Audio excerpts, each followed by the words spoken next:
प्यारे छात्रों, ध्यान से सुन लीजिए। आपकी परीक्षा में कौन कौन से प्रश्न आएंगे वो मैं आपको बताने वाला हूं, तो इस वीडियो को एंड तक जरूर देखेंगे। और जो जो मैं प्रश्न बताऊंगा इनको आपको जरूर प्रिपेयर करना है।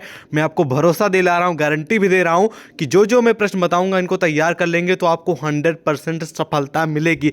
अभी आपने थोड़ी तैयारी की है या फिर कुछ भी नहीं तैयारी की है, सिर्फ और सिर्फ इस वीडियो को लास्ट तक देख लेना है और जो जो मैं प्रश्न बताऊंगा उन्हीं को तैयार करना, बाकी को आपको इग्नोर करना है। क्योंकि परीक्षा आप सभी की लगी है, समय ज़्यादा है नहीं, इसलिए मैं वही क्वेश्चन बताने वाला हूं जो आपकी परीक्षा में आने के 99% उम्मीद है। तो चलिए बिना देरी किए वीडियो को शुरू करते हैं। ये आपका अपना ही चैनल सक्सेस टू यू है। वीडियो अच्छी लगी तो लाइक करिएगा और अगर आपको पूरा कंप्लीट नॉलेज अच्छा लगेगा तभी सब्सक्राइब करिएगा, ठीक है। और ये इसी वर्ष 2024 का, ठीक है, जियोग्राफी यानी कि भूगोल का पूरा मॉडल पेपर है, क्वेश्चन पेपर है बीए थर्ड सेमेस्टर का, ठीक है। BA third semester geography question paper model paper 2024। ध्यान से सुन लीजिए, ठीक है। बाद में मत बोलिएगा कि सर आप बता देते तो हम तैयार कर लेते। ध्यान से सुन लीजिएगा। तो ये है सब्जेक्ट, ठीक है। सबसे पहले मैं आपको बताऊंगा कि इस मॉडल पेपर से आपके परीक्षा में कौन कौन से प्रश्न हैं आ सकते हैं, तो ध्यानपूर्वक सुनेंगे, ठीक है। चलिए आते हैं आते लघु उत्तरे पे, फिर लघु उत्तरे पे, फिर दीर्घ उत्तरे पे, ठीक है। यहाँ पर पूरी दिशा निर्देश दी जाएंगे, कितने शब्दों का मतलब कितने प्रश्न का उत्तर देना है, कितना समय मिलेगा, कितने का पूर्णांक रहेगा, ठीक है। पूरी दिशा निर्देश आप लोग पढ़ लीजिएगा, ठीक है। ओके, अब आ जाएंगे हम अति लघु उत्तरे पे। अति लघु उत्तरे का सबसे पहला जो प्रश्न है, ध्यान से सुनेंगे, कि पारिस्थितिकी तंत्र के अजैविक और जैविक घटकों की व्याख्या कीजिए, ठीक है। ये क्वेश्चन आपकी परीक्षा के लिए 100% इंपॉर्टेंट है। इसको जरूर तैयार करना है। कैसे तैयार करना है, कहाँ उत्तर मिलेगा, ये अभी हम आपको पूरी जानकारी कंप्लीट देंगे, लेकिन पहले क्वेश्चन तो जान लीजिए कि कौन कौन से आएंगे, क्योंकि क्वेश्चन तो बहुत सारे रहते हैं, ठीक है। हजारों की संख्या में क्वेश्चन रहते हैं, लेकिन कौन कौन से आएंगे वो हम आपको बता रहे हैं, ठीक है। और आपके लिए एक हम बहुत ही बढ़िया बात बता दें और एक अच्छी खबर ये बता दें कि ये जिस भी यूनिवर्सिटी का पेपर है उससे मैंने 2-3 दिन पहले वीडियो बनाई थी, ठीक है। 2-3 दिन पहले मैंने वीडियो बनाई थी, उसमें जो जो मैं प्रश्न बताया था, ठीक है, फाइनली वही प्रश्न इस यूनिवर्सिटी के मॉडल पेपर में पूछे गए थे। और देख लीजिए आपकी भी परीक्षा में आने वाले हैं जो जो मैं क्वेश्चन बताने वाला हूँ। ध्यान से सुन लीजिएगा। अच्छी बात यही है कि जो जो मैंने बताया था वही प्रश्न आए थे, सब मैंने पहले ही बता रखे थे, वही आए। और इसमें से कौन कौन से आपकी परीक्षा में आ रहे हैं ध्यान से सुनेंगे, ये इंपॉर्टेंट होगा। दूसरा है वृक्ष विनाश के दुष्परिणाम गिनाइए। इस क्वेश्चन का मतलब समझ रहे हैं आप लोग, पेड़ों की जो अंधाधुंध कटाई हो रही है या फिर उनका जो, तो इससे काफ़ी ज़्यादा पर्यावरण यानी कि जो हमारा वातावरण है उस पर बहुत ही ज़्यादा इम्पैक्ट पड़ रहा है। यानी कि जो अंधाधुंध वनों की कटाई होती है, जो पेड़ों की कटाई कर रहे हैं, इससे क्या है, हम लोगों को बहुत सारी समस्याएं आती हैं। समस्या उससे बहुत सारी जो हवाएं हम तक नहीं पहुंच पाती, जैसे हमारे बहुत सारे मतलब बॉडी में अलग अलग बीमारियां हो जाती हैं। तो इसके बहुत ज़्यादा अनेक दुष्परिणाम हैं और बहुत ही ज़्यादा इसका खराब मतलब कि आपके बॉडी और आपके स्वास्थ्य पे इसका बहुत ही बड़ा इम्पैक्ट पड़ता है। तो बहुत ही पॉपुलर क्वेश्चन है, परीक्षा में आए या फिर ना आए उसकी कोई बात नहीं, लेकिन आपको वैसे ही इस प्रश्न के उत्तर के बारे में आपको जानना जरूर चाहिए। तो इस प्रश्न हमेशा नहीं आता है, लेकिन तैयार कर लेंगे तो बेटर ही रहेगा। ओके, टिक कर लीजिए इसको भी। जो जो मैं प्रश्न बता रहा हूँ इनको टिक करते चलिए, ठीक है। कहीं एक पेन ले लीजिए और कहीं पर नोट कर लीजिए, ठीक है।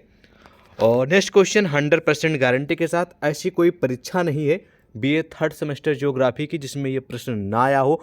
वायु प्रदूषण से आप क्या समझते हैं, वायु प्रदूषण के कारण बताइए, वायु प्रदूषण से होने वाले दुष्परिणाम बताइए, ठीक है। तो इस तरीके के विभिन्न प्रकार के प्रश्न पूछे जा सकते हैं जिसको आपको ध्यान में रखना है। वायु प्रदूषण, वायु प्रदूषण का मतलब आप लोग समझ रहे हैं, यानी कि जिस भी माध्यम से, हवा के माध्यम से लोगों तक, ठीक है, प्रभाव डाल रहा है उसको हम कहेंगे वायु प्रदूषण। प्रदूषण फैल रहा है वायु के माध्यम से, जैसे कि बहुत सारी जो बाइक होती हैं, जो 4 व्हीलर्स होते हैं, ट्रक्स होते हैं, उनसे जो गंदा और एकदम बेकार जो धुआं निकलता है वो हमारे जो पर्यावरण है प्लस ये हमारा जो स्वास्थ्य है उसके लिए बहुत ही ज़्यादा हानिकारक है, ठीक है। तो वायु प्रदूषण विभिन्न तरीके के हैं, अलग अलग तरीके से फैलते हैं। जैसे कि बहुत सारी फैक्ट्री जो होती हैं, कंपनियां होती हैं, उनसे बहुत सारे धुआं निकलता है, क्योंकि वहाँ पर कुछ बनता है तो बनने के बाद क्या होता है उसमें भाई धुआं निकलता है, ठीक है। और बहुत सारी गाड़ियां हैं, बाइक हैं, ठीक है। और बहुत जो भट्ठे आपने सुना होगा जहाँ पर ईंट पकाया जाता है, ठीक है, उसमें बहुत सारा धुआं निकलता है। तो इनसे हमारा जो मतलब कि वायु है वो पूरी तरह प्रदूषित हो रही है। यानी कि जो हमारी हवा है जिससे हम लोग ऑक्सीजन लेते हैं, ठीक है, वो बहुत ही ज़्यादा उस पर इम्पैक्ट पड़ता है।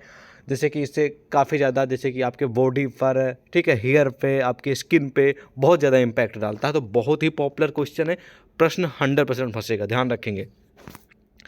मृदा अपरदन से क्या तात्पर्य है? मृदा अपरदन का मतलब आप लोग समझते होंगे, मृदा मतलब मिट्टी, ठीक है। तो बहुत ही पॉपुलर क्वेश्चन, ये भी कई बार आ चुका है परीक्षा में, तो इस बार भी आपको तैयार जरूर से ज़रूर कर लेना है, ठीक है। इन सभी प्रश्न का उत्तर अभी मैं आपको देने वाला हूं, लेकिन पहले क्वेश्चन तो जान लीजिए कि कौन कौन से महत्वपूर्ण है। वीडियो को स्किप मत करिएगा, ठीक है। नेक्स्ट प्रश्न है कि ठोस अपशिष्ट प्रबंधन क्या है, ठीक है। ये क्वेश्चन आपकी इच्छा तो तैयार करें, आपकी इच्छा है तो इग्नोर करें, क्योंकि मेरे अकॉर्डिंग ये महत्वपूर्ण नहीं है, इसलिए इसको हम नहीं प्रेफर करेंगे कि आप तैयार करें, ठीक है। नेक्स्ट क्वेश्चन 100% आता है, ऐसी कोई परीक्षा छूटी नहीं जियोग्राफी की थर्ड सेमेस्टर जिसमें ये प्रश्न ना आया हो। पिछले फॉलो 2020, 21, 22, 23, 24, 25, 26 आने वाले दिनों सभी जितने भी साल पेपर होंगे ये आता रहेगा क्वेश्चन। कौन सा? भूकंप किसे कहते हैं? भूकंप की परिभाषा दीजिए। भूकंप के से होने वाले हानि बताइए, ठीक है। भूकंप का वर्णन कीजिए। ऐसे ही भूकंप से जुड़े विभिन्न प्रकार के प्रश्न आ सकते हैं। तो भूकंप का मतलब आप लोग समझते हैं अच्छे से, ठीक है। यानी कि एक ऐसी प्रक्रिया है, प्राकृतिक आपदा है, जिससे जो धरती होती है वो कंपन करने लगती है, यानी कि हिलने लगती है, ठीक है। तो इसी प्रोसेस को हम लोग कहेंगे भूकंप, ठीक है। बाकी डिटेल में परिभाषा, डिटेल में इसकी जानकारी आपको हमने, मतलब कि आप लोगों के लिए मैंने उत्तर तैयार किया, जो कि अभी मिलने वाला है। पहले महत्वपूर्ण प्रश्न की चर्चा कर लेते हैं। नेक्स्ट प्रश्न है कि अम्लीय वर्षा तथा इसके प्रभाव लिखिए। ये हमेशा नहीं आता है, लेकिन अगर आपकी इच्छा है तो तैयार कर लीजिएगा। कुल मिला के अगर सही मायने में देखा जाए तो ये 80% ही महत्वपूर्ण है आपकी परीक्षा के लिए, ठीक है। हमेशा नहीं फंसता, कभी कदार आ जाता है, ठीक है। समय है ज़्यादा तो तैयार करेंगे, अदरवाइज इग्नोर करेंगे। फिलहाल इसका भी उत्तर मैंने तैयार किया है, आपकी इच्छा तो पढ़ लेंगे, अदरवाइज इग्नोर करेंगे। नेक्स्ट क्वेश्चन 99% आएगा, जलवायु परिवर्तन। जलवायु परिवर्तन के प्रभाव बताइए। जलवायु परिवर्तन के बहुत सारे कारण हैं, ठीक है, इनसे बहुत ज़्यादा इम्पैक्ट पड़ता है, तो इसके बारे में आपको लिखना है। ये भी पॉपुलर क्वेश्चन है, कई बार परीक्षा में रिपीट हो चुका है, और यह चाहे अति लघु उत्तरीय में आए, चाहे लघु उत्तरीय में आए, चाहे दीर्घ उत्तरीय में आए, लेकिन ये प्रश्न फंसेगा जरूर। इसका उत्तर भी आपको मिलेगा, ध्यान से सुन लीजिए।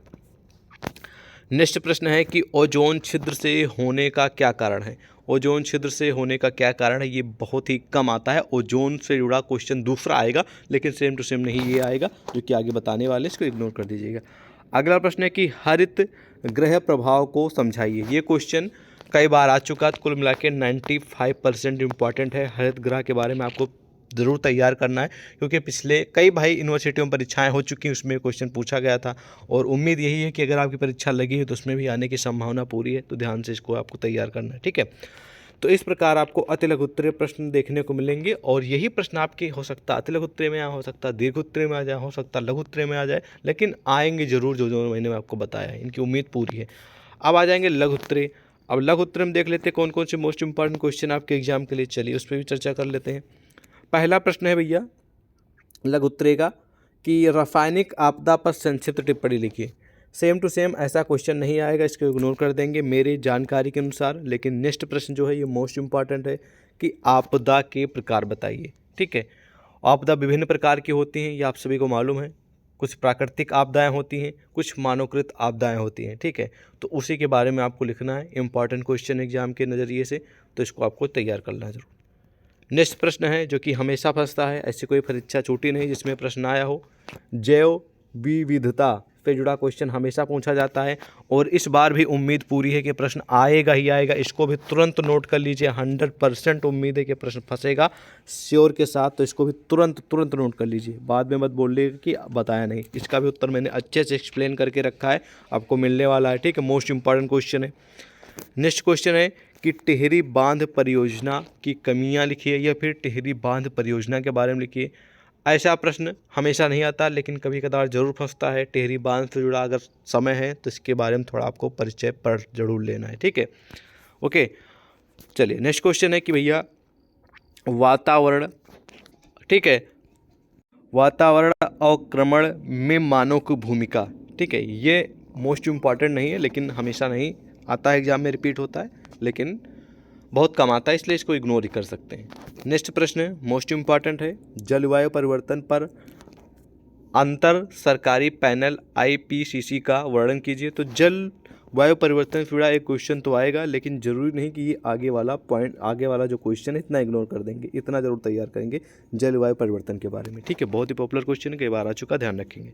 ठीक, चलिए अब आ जाएंगे दीर्घ उत्तरीय, जिनको विस्तृत उत्तरीय क्वेश्चन बोलते हैं। ये भी आप सभी की परीक्षा में आते हैं, और इनमें से कौन कौन से प्रश्न आ सकते हैं उनके बारे में हम आपको बता रहे हैं, ध्यान से सुन लीजिएगा। क्योंकि इसमें होता ये है कि आप अगर एक प्रश्न का उत्तर दे देंगे तो उसके लिए आपको 10 से 10.5 12 नंबर मिल जाते हैं। ठीक है, तो ये आप लोगों को ज़रूर ध्यान में रखना है। ओके, तो चलिए सबसे पहला प्रश्न है भैया दीर्घ उत्तरीय यानी कि विस्तृत उत्तरीय का, कि भारत के विभिन्न प्रकार के पर्यावरणीय प्रदूषण की वर्तमान दशा की विवेचना कीजिए। यानी कि जो भारत में बहुत सारे पर्यावरण को प्रदूषित करने वाले कारक हैं, प्रदूषण, ठीक है, प्रदूषित करने वाले या फिर प्रदूषण, ठीक है, बहुत सारे टाइप के जो प्रदूषण हैं जो कि हमारे पर्यावरण को प्रदूषित करते हैं। भाई यहाँ तक का जल भी हमारे पर्यावरण के प्रदूषण का कारण है। ठीक है, और वायु भी है। ठीक है, बहुत सारी ऐसी जो मैंने आपको बताया, गैस भी है। ठीक है, और भी बहुत विभिन्न प्रकार की जो हमारे पर्यावरण को, हमारे वातावरण को जो प्रदूषित करते हैं, बहुत टाइप, मतलब बहुत सारे प्रकार के हैं जिनको आपको लिखना है। ठीक है, वो चाहे जल हो, चाहे वायु हो, ठीक है, या फिर मृदा हो, बहुत सारे टाइप के हैं। ठीक है, ध्यान से आपको तैयार कर लेना। इसका उत्तर मैंने अच्छे से आप लोगों के लिए तैयार किया, जो कि भी देने वाले हैं। अगला प्रश्न है कि नर्मदा घाटी परियोजना पर विस्तार में लिखिए। ठीक है, ये क्वेश्चन हमेशा नहीं आता है, लेकिन कभी कदार रिपीट हो जाता है, तो आपकी इच्छा है तो तैयार करें, अदरवाइज इग्नोर भी कर सकते हैं। ठीक है, चलिए नेक्स्ट क्वेश्चन देख लेते हैं। नेक्स्ट क्वेश्चन है कि भैया यहाँ पर लिखा है कि निम्नलिखित पर टिप्पणी लिखिए। कुछ आपको टॉपिक्स, कुछ हाईलाइट पॉइंट दिए गए हैं, जैसे कि बाढ़ के बारे में बताना, कि बाढ़ की परिभाषा दीजिए, बाढ़ किससे कहते हैं, तो इसके बारे में आपको बताने की आवश्यकता नहीं। बाढ़ अगर प्रश्न आ गया है ना, तो आप अपनी इच्छा पे, जैसे कि आपके एरिया में कभी जब बारिश का मौसम रहता है तो ज़्यादा पानी हो जाता है। ठीक है, या फिर आप लोग किसी शहर में देखते हैं, अभी पिछली साल देखिए, अभी अपने रिसेंटली में जो आया था दिल्ली में, देख लिया कितना बाढ़ आ गया था। तो ये जो बाढ़ है ना, ज़्यादातर ये जो समुद्री या फिर नदी के एरिया होते हैं उसमें ज़्यादा आता है, और कभी कभी निरंतर बारिश होने के कारण, कंटिन्यू बारिश होने के कारण कोई भी एरिया हो उसमें भी बाढ़ आ सकती है। ठीक है, तो बाढ़ के बारे में आपको अपने हिंदी भाषा में जैसे भी आपको मालूम वैसे लिख दीजिएगा, कोई दिक्कत वाली बात नहीं कि एक आप लोग प्रोफेशनल वर्ड में ही लिखें, कि एकदम बढ़िया अच्छे वर्ड में लिखें, तभी पूरे नंबर मिलेंगे। नो टेंशन, बिंदास, जो आपको मन में आए बाढ़ के बारे में वो लिख दीजिएगा। ठीक है, चलिए ये भी महत्वपूर्ण प्रश्न है। सूखा मतलब कि आ सकता है। ठीक है, सूखा वाला क्वेश्चन बहुत कम आता है, लेकिन तैयार कर लेंगे तो बेटर ही रहेगा, अगर इग्नोर कर सकते हैं मेरे को। सूखा का मतलब ये हो गया, कभी कभी बारिश नहीं होती है। ठीक है, और कभी कभी देखते हैं कि लगातार समस्याएं आ जाती हैं, तो उससे क्या होता है कि खास करके इसका जो उद्देश्य है वो सूखा उससे लगाया जाता है कि जब बारिश नहीं होती है तो। ठीक है, बारिश नहीं होती तो हमारी फसलें या फिर हमारे घरों में पानी का जो सुविधा है वो काफ़ी, मतलब कि असुविधा हो जाती है। ठीक है, पानी नहीं निकलता नलों से ग्रामीण एरिया में खास करके, तो बहुत सारी समस्याएं ऐसे, लेकिन ये क्वेश्चन बहुत कम आता, बाढ़ वाला कई बार आ चुका है। ठीक है, और नेक्स्ट प्रश्न है कि भैया आपदा प्रबंधन के बारे में बताइए, और भारत में प्रमुख आपदा प्रवण क्षेत्र कौन से हैं। ठीक है, आपदा प्रबंधन से जुड़ा तो एक क्वेश्चन आएगा, ये तो तय है, इस बात को ध्यान रखेंगे। अगला पॉइंट आएगा कि नहीं आएगा इसकी गारंटी कोई नहीं, लेकिन आपदा प्रबंधन से जुड़ा क्वेश्चन एक पक्का फंसेगा। ठीक है, इस बात को ध्यान रखेंगे। ठीक है, ये महत्वपूर्ण प्रश्न है। ओके, तो ये रहा पूरा का पूरा जियोग्राफी यानी भूगोल का मॉडल पेपर, क्वेश्चन पेपर। ऐसे ही आपकी भी परीक्षा में क्वेश्चन पेपर देखने को मिलेगा जब भी आप परीक्षा देने जाएंगे, तो खास करके आपको ध्यान रखना है, जो मैंने प्रश्न बताए हैं इनको आपको नोट कर लेना है। ठीक है, या फिर ये PDF हम आपको टेली व्हाट्सएप पर प्रोवाइड करा देंगे, तो इसमें जो मैंने प्रश्न बताए हैं उनको आपको तैयार कर लेना। अब आप कहेंगे कि सर आपने उत्तर की बात कही थी कि उत्तर कहाँ पर मिलेंगे, तो ठीक है, उत्तर भी मिलेंगे, ध्यान से सुन लीजिए। हमने एक महासंग्राम PDF बना रखी है, ठीक है, जियोग्राफी की, जिसमें इन सभी मॉडल पेपर में, इस मॉडल पेपर में जितने भी प्रश्न दिए गए हैं, जिनको मैंने आपको बताया है, उनका उत्तर आपको मिल जाएगा। हो सकता है 1-2 प्रश्न का उत्तर ना मिले, उसको आपको सिंपली से इंटरनेट पे सर्च कर लेना, वहीं पे आपको उत्तर मिल जाएगा। बाकी लगभग प्रश्नों का उत्तर मिल जाएगा, और वो PDF हम आपको टेलीग्राम व्हाट्सएप पे डाल देंगे, और टेलीग्राम व्हाट्सएप का जो लिंक है इसी वीडियो के डिस्क्रिप्शन में आपको मिल जाएगा। ज्वाइन हो जाइएगा और मैसेज कर दीजिएगा कि सर हमें जियोग्राफी 3rd सेमेस्टर का जो महासंग्राम PDF है वो प्रोवाइड करा दीजिएगा, और हम आपको तुरंत के तुरंत प्रोवाइड करा देंगे। लेकिन यूनिवर्सिटी का नाम भी लिख दिया करिए, सेमेस्टर का नाम लिख दीजिए करिए, सब्जेक्ट का नाम लिख दिया करिए, ताकि हम आपको तुरंत प्रोवाइड कर सके। ठीक है, बहुत सारे छात्र मैसेज करते हैं सही कि फिर जियोग्राफी का मॉडल पेपर दे दीजिए, जियोग्राफी का महासंग्राम पीडीएफ दे दीजिए। तो बताइए हम कौन सी आपको जियोग्राफी दें, फर्स्ट सेमेस्टर की दे दें, थर्ड सेमेस्टर की दे दें, फिर फिफ्थ सेमेस्टर के दे दें। कम से कम बता तो दिया करो कि हाँ ये हमारा सेमेस्टर है। तो ये जरूर किया करिए आप लोग। चलिए वहीं पर मिल जाएगा, और ऑल द बेस्ट आपके एग्जाम के लिए। जय हिंद।